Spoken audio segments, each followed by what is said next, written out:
This is Real News Media TV, coverage you can trust. Please like, share, subscribe, and hit the notification bell. Select all for daily news updates. The safety of our students should be our highest priority at this time, said Morris. Opposition spokesperson on youth and sports, Senator Gabriella Morris, is expressing great disappointment with what she describes as the government's lackluster response to the plight of the Jamaican students in Ukraine. The senator is urging the government to utilize its diplomatic ties to ensure that the students are evacuated and brought to safety, even belatedly. She said this practice of leaving our citizens stranded when they face a crisis overseas has become a routine for this government. We recall the fishermen left stranded in a U.S. immigration facility in 2020, as well as the Jamaican cruise ship workers left to languish at sea also in 2020, while other countries went to the aid of their citizens. The Ministry of Foreign Affairs must try to redeem themselves by ensuring our students are brought to safety. Morris added that the Jamaican government could have done more to get the students to safety. The safety of our students should be our highest priority at this time. Other countries are doing right by their citizens, while the Jamaican government chooses to pinch pennies in this life and death situation, she said. She continued, the brave young people have chosen to leave their homeland and the families in hope of attaining higher education. Many of these students could not otherwise afford a tertiary education if not for the scholarships that they have been granted. Should they be punished by their country for being ambitious, young people across Jamaica are taking note of the callous treatment the government is meting out to our youth. The opposition spokesperson is holding that the escalation of the situation in Ukraine will now prompt the ministry to consider the students' predicament and to move swiftly to provide the aid needed to get them to safety by any means necessary. We cannot have any more blunders. Now is not the time for a laissez-faire approach. We must explore all possible avenues to extract our students, she stressed. Morris also expressed the sentiments of support to the students and their families. We stand in solidarity with you and will continue to impress upon the government to uphold its duty to protect its citizens at home and abroad, said Morris. Teen pleads guilty to 2 counts of murder. A teenage boy who was among a group of armed thugs who executed 2 men in a brazen daylight killing has pleaded guilty to 2 counts of murder and to other charges. 18-year-old Michael Black also pleaded guilty to illegal possession of firearm and robbery with aggravation for his involvement in a $1.7 million robbery at the Lasco MoneyGram store in Chapelton, Clarendon in March last year. Black, who is believed to be a member of the Bloods gang based in Clarendon, pleaded guilty yesterday in the home circuit courts. Akeem Murray, also called Kimo, and Kamar Ramatar, also called Kaftan, were on a motorcycle when they were cut down in a hail of bullets about 3:30 p.m. in Clarendon on November 20, 2020. Both men were also members of the Bloods gang. An eyewitness told the police investigators that he heard about 10 shots, then saw a white Toyota Axio motorcar sped off. Barehead shot, the witness told the police, describing the injuries of both men. Black is to be sentenced on May 4. Man dies following car crash after being shot by cop he reportedly attacked. A probe has been launched into the death of a man who was shot in the leg after he allegedly attacked a police officer who earlier confiscated a machete from his vehicle in the corporate area on Tuesday. The unidentified man was later found inside his vehicle after it appeared to have crashed in the vicinity of the Ferry police station in St. Catherine.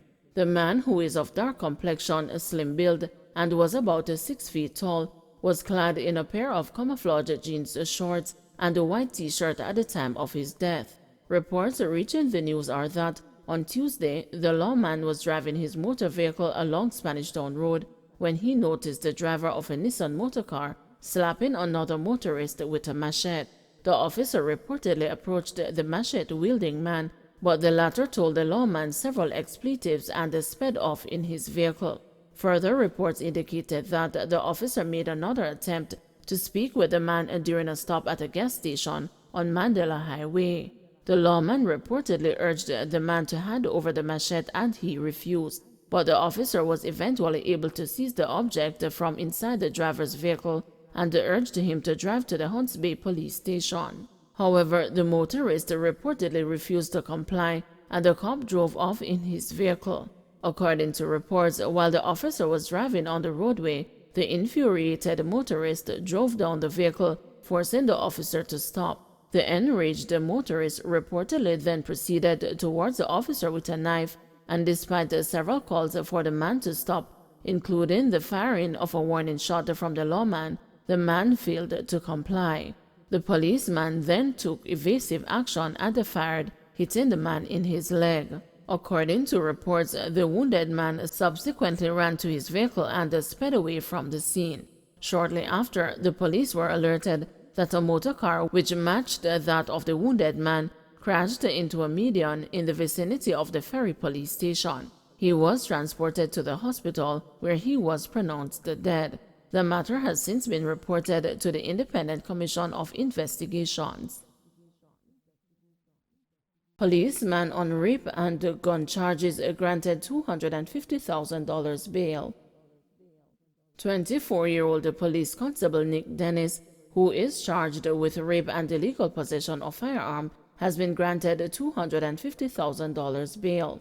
Bail was offered in the gun court on Wednesday, and Dennis was ordered to return to court on April 1. It is being alleged that in December 2021, the policeman, who once shared an intimate relationship with the complainant, sexually assaulted the woman and threatened her with his service firearm. It is further alleged that during the incident, he told the woman that he would shoot her if she was ever to see any other man. In applying for bail, the policeman's attorney, Peter Champagny QC, argued that the complainant took 4 days before making a police report and that this was done only after his client visited her house a second time with another woman, which he said caused the complainant to get upset. Champagny also argued that it was his client who, before being contacted officially by the police about the complainant, visited the police station himself to inquire if he was wanted by them. It was argued that the accused was strongly denying the allegations and had a good record within the constabulary force. The bail application was upheld. Mocha urges public to share information regarding impropriety at FLA. The Firearm Listening Authority is under more scrutiny following alleged impropriety in the issuing of gun permits. The major organized crime and anti-corruption agency is asking persons with information related to the allegations to contact it. In a statement on Thursday, Mocha said it is paying close attention to the matter. Earlier this week, National Integrity Action joined the call for Mocha and the Integrity Commission to conduct a probe of the entity. There have been claims and counterclaims by the head of the FLA, Shane Darling, and the former deputy chairman, Dennis Meadows, that licenses were granted under suspicious circumstances and in some cases to people with criminal backgrounds. Mocha is asking persons to submit what they know via the Mocha tip line portal at www.mocha.gov.jm or by direct message on any of its social media platforms.